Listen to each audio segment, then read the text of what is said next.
Good evening, everybody, and welcome to the latest and the greatest DearSA live stream. And joining me this evening, Chairman of DearSA, Rob Hutchinson, and we've got a very, very interesting bill to talk about with particular reference to the so-called Unlawful Entry Bill. Rob, thank you for taking the time to chat to us on the Monday night. This would have been scheduled for last week. I had severe technical problems that just killed the stream before it even started. So apologies to you and everyone else for the delay, but thanks for being here. First off, the niceties, how are you doing?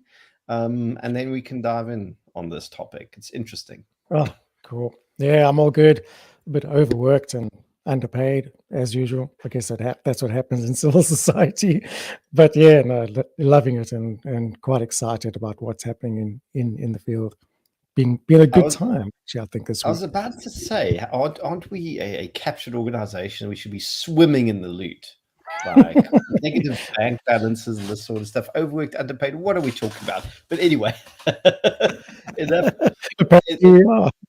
enough about middle class problems, right? Because the latest indicators from Spur was like only 18% of the adult South African customer base is viable. That was their latest report, I think, this morning.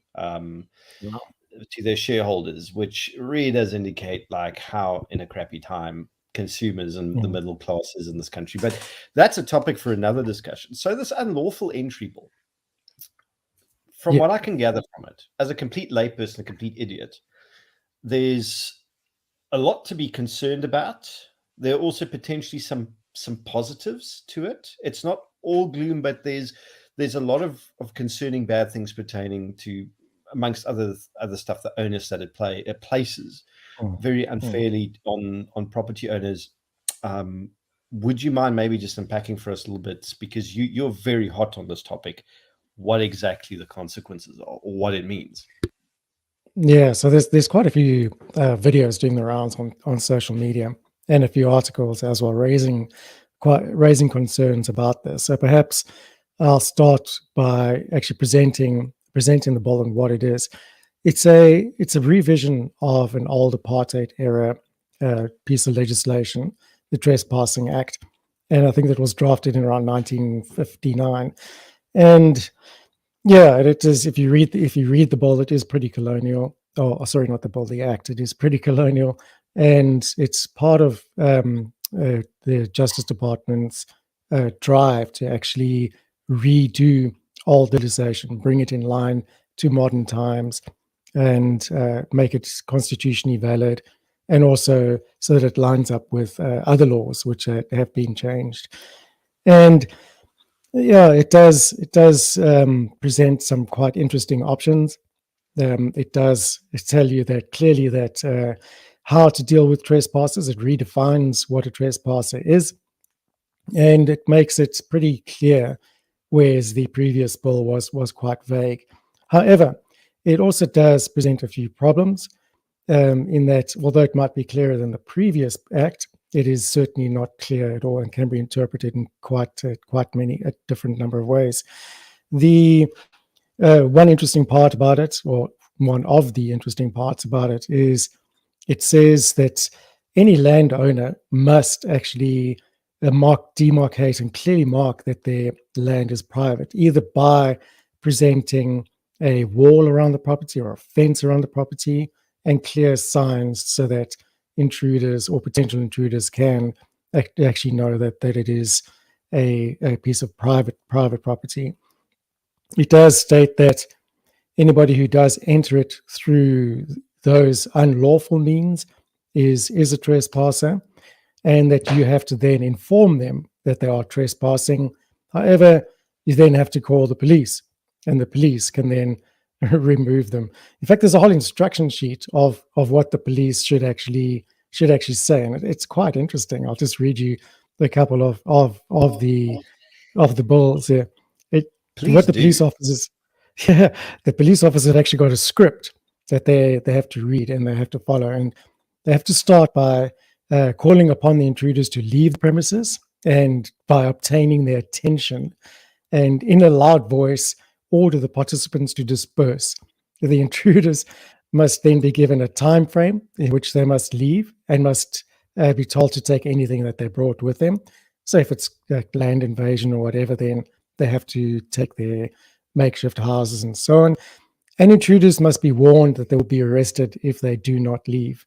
So that's quite amusing, if I just say so myself. But there's much more to it. You have to inform the intruder that they are actually trespassing on private property. However, if they enter through an entrance that you have provided, such as a door, entrance to your property, a gate, and that entrance is generally used for lawful entry, then you can't do anything according to this bill, because that is then lawful entry, not unlawful entry, which again poses some rather interesting questions there as to how they're going to manage that. But I think the funniest part about this is you have to call the police. You're not allowed to act on your own. You have to call the police, and they will then read the rights and take action if required, if they don't get any success, which, as we know, in South Africa is a major problem. Will the police arrive? Will they be there in time? And who knows? And there are a lot of other points, Gideon. I think this is a crazy piece of legislation that hasn't been thought through properly, given our crime statistics in South Africa, and I think it needs a lot of work. So here's already three things that kind of jump up to me, and with regards to ambiguity. Now, I presume the bill doesn't clarify this. So if someone gains access to your property because you left your front gate unlocked, which you're under no legal obligation, obviously, as a property owner to keep locked, that would not be considered unlawful entry, even though the person may not have your permission to enter. So are they then in fact not trespassing because they're there? You don't want them there, but because they use the front door, the front gate, they're lawfully on your property, which is problem number one. The second part to that now spins into this whole discussion that we almost permanently have about gender-based violence. That's frozen. I hope it's not me that's frozen. But anyway, I'll carry on until Gideon can catch up there. But there are several other problems with the legislation. He's back. Hello, Gideon. Yeah, I was about to say, I don't think I froze, but the second part to that, and I don't know where it cut me off, was apart from that humongous ambiguity. Since we are making a meal out of the gender-based violence issue on a regular basis, we've already established that restraining orders don't work, that the police are not providing, and the state is certainly not providing, places of safety for women who are trying to get away from abusive and or dangerous people that they either may have a interpersonal relationship with or none whatsoever, that have expressed and telegraphed intent to do them harm. If you now intrude upon this woman's property through her front door that is unlocked, you're now not trespassing. It's one fewer avenue of recourse she has to take action in theory. The third point, and the most important one, police reaction times in South Africa are measured in tens of minutes, if not hours. I think the average reaction time in the Eastern Cape was measured at 2 hours, which means that at least half of reaction times are longer than that. Even in our so-called best run metro in Cape Town, police reaction times were between 20 and 30 minutes on average, which is a very long time if you're dealing with an unwanted person trespassing on your property and you have to just sit there and watch.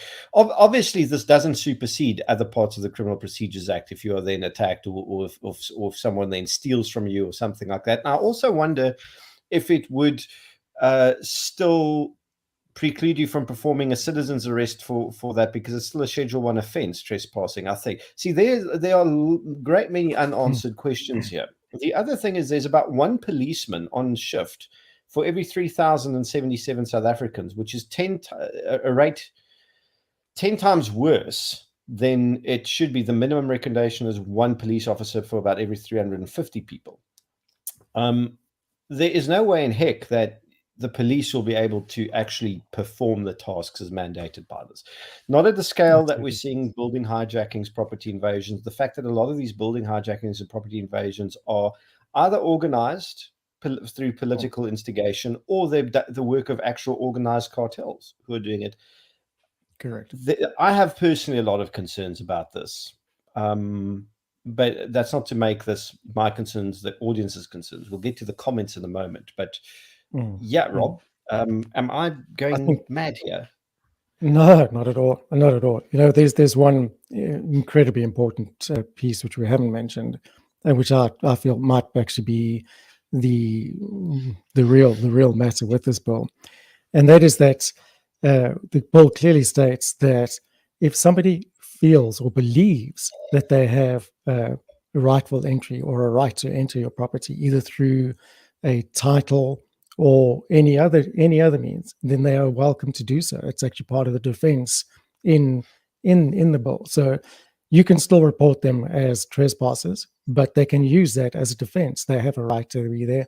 They believe they have a right to be there. They don't even have to have proof. They believe, and it uses those words. They believe that they have title to the property or a justifiable reason to actually be on that property. So that poses massive problems, especially with land invasions, as we've seen them, and land claims and so on. I fear that this bill is going to be abused to further that whole process, and possibly even expropriation without compensation. That's a hot topic. It's gone quiet in Parliament for a while, but we did expect it to once again pop up. This could be the preemptive move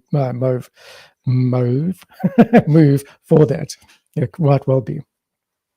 Well, that is also forms part of my concerns with this, is the implications for property rights. And one of our major issues in South Africa as to why our economy is in the doldrums and why it isn't growing, and why there's actual shrinkage of it, is the fact that government policy has been frequently deemed to be business unfriendly. And one of the top concerns of business unfriendly policy is the erosion or the lack of protection of private property rights. Because, to be brutally honest, no sane person would invest a large amount of money in a premises or in anything really, in a project, if they're not absolutely convinced that at the very least what they're investing in will be by law protected from being expropriated from them. And this is not something unique to South Africa. In the case of, we are competing for international investment. There's no automatic reason for any person or group of persons to invest money here if they feel they can obtain a similar or better return under more secure conditions in any other country, even our neighboring countries, be it Botswana or Zambia. That's where the money will go.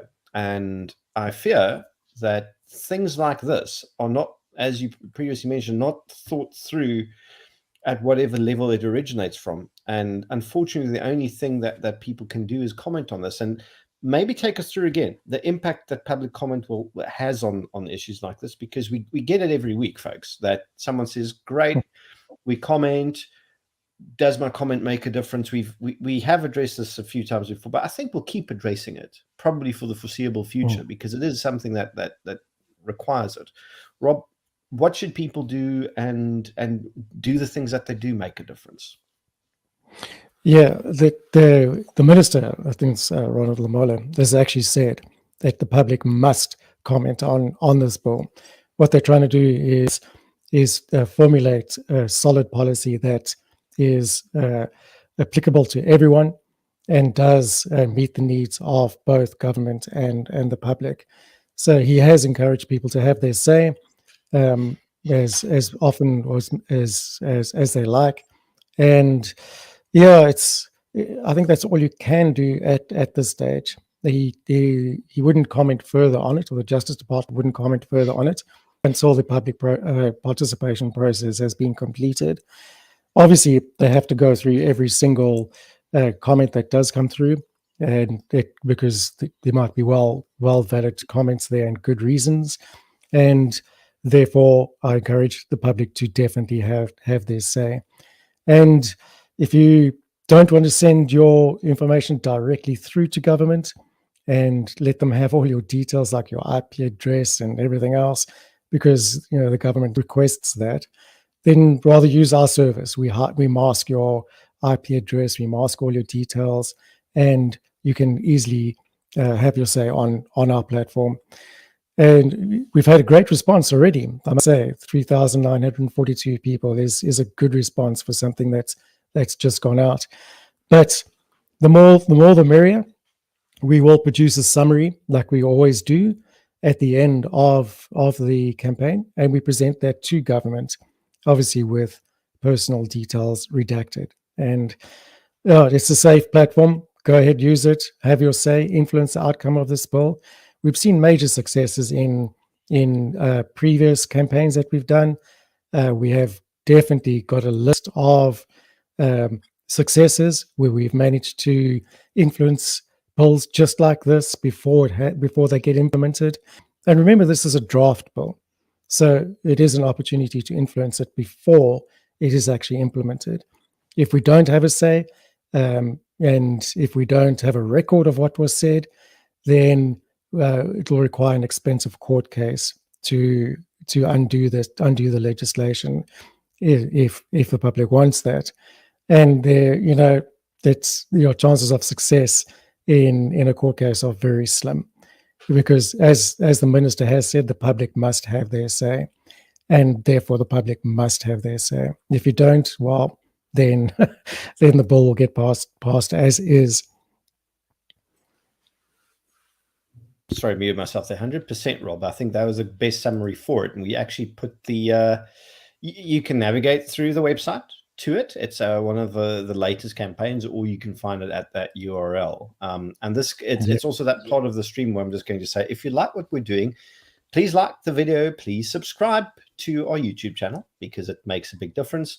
And if you really like what we're doing and you want to do either a once-off contribution to DearSA or sign up as one of our highly valued monthly subscribers, all contributions, we really appreciate all of them, regardless in what sort, even if you just want to share this video. However, links in the description above or below, depending upon which platform you are watching this on, to how you can sign up with us and help us do what we do. And we really, really, really appreciate that. Gideon, if I could just ask you to go back to the campaign page there and just bring that up on the screen. I just want to show the public where they can actually find out more information on the bill. So if you scroll down, you'll see that big pink button there, and you click on it, and that takes you to the information page where we've actually got a summary of the bill. We have the original notice and documents as well. So everything is there. There's articles of interest there. So there's the notice. And if you go into the notice, you can actually see, if you want to make a comment directly to government, all our campaigns have this notice, which has all those details. But that's if you're brave enough to send your personal information, including your IP address and other information, straight through to government. So everything's there. Have a look through. There's also the legislation itself is also there, and we've also provided the previous act that it is replacing. And then there's also that one that says taking too long is also a it is a QR code poster. Yeah, the QR code poster, we put that up for, we encourage people to download it, stick it up at your office, or hand it out if you want to. And all people have to do then is point the camera at that code, and then you can have your say immediately. We've really made life easy for you. We really have tried, I think, to make it as straightforward and as humanly possible to comment on these things. But that kind of, that's a good summary of the hazards to this. I'm just going to engage with a few of the comments. This is a shorter show than what we usually do. This is really just an update on why this campaign is very, very important, and why we want as many people as possible to actually get in on it before it closes. Rob, the closing date on it was when? It was 16th of September. 16th September, yeah. Sorry, let me just actually scroll from the top. Hello to everyone that said hello. Matt says, I think clear signage and offence is fair, which I think was also one of the sort of better parts of the suggestions. Corona's boring gives something to laugh at there. The Christian government is making loads of money on gambling. Well, yeah, I'm not quite sure where that figures in with the trespass bill, but the police are there only to write up the docket, and if you're very unlucky, draw the lines around you. Well, we're all hoping for not that outcome. Fortunately, yes, Matt, self-defense laws do not require a separate crime to have been committed. So if your life's in danger, the Trespass Act is definitely superseded. Chris Swanepoel, is this for real when the latest murder figure sits at 71 people per day and rapes galore, many of which aren't reported? Further, you may be robbed or killed by an intruder with a firearm or hired at the SAP. All relevant concerns and quantifiable and substantiated. So this is the sort of thing that you would put in a comment for sure. Will actually brings up what we just discussed. This bill is merely another way around the EWC question. This government is hell-bent on getting this done before the elections to ensure voter loyalty. This has to be stopped. You can use your voice to stop this. It does work. Gert, actually, same comment. Sorry if this was discussed before. This amendment seems to be a militant way of EWC. Indeed, and it's something that's in the news again, is expropriation without compensation.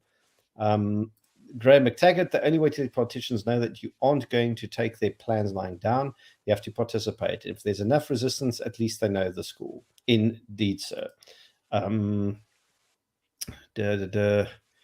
Just scrolling down here quickly. Hi, Gillian. It's great to see you. Yeah, and indeed, 16 September is right around the corner. And thank you for the vote of confidence on this. Jane Kaled, will this have an impact on the actions that private security can take on your behalf? I actually don't think so, because you do reserve the right to admission. I think that probably is not changed by this law or amended away. So you can still use private security to bar people from entering your property, or once you have deemed them, asked them to be removed, to remove them. That's another one. The private security are not allowed to remove the people. No, it's only the police can.